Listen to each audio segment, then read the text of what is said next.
Hello students and welcome to Edupedia World. My name is Shivam Mishra and today we are going to discuss the solutions to IIT JEE Advanced 2015 paper 1. The code which we are using is 4. Okay students, let us look at question number 10. Question number 10 is from organic chemistry. It says that the compounds that on hydrogenation produce optically inactive compounds are. Now this is a quite simple question.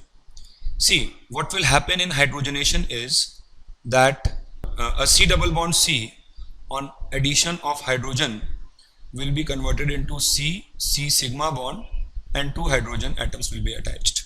So this is what happens on hydrogenation. Now if you look at compound A, so this carbon this double bond will be hydrogenated, so you will get hydrogen over here and one hydrogen over here.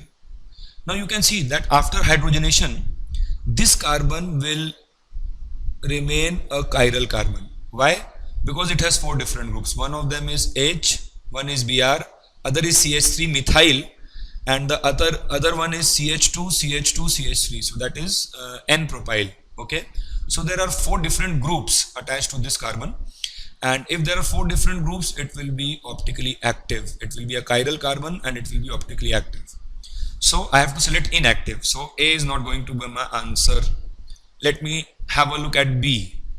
In B, after hydrogenation, what will happen is that this was earlier ethyl CH2CH3 and this will also be converted into ethyl because one hydrogen comes here and one hydrogen comes here. So this will become CH2CH3. So this carbon will no longer remain chiral. So if this is not a chiral carbon, obviously other carbons are not chiral.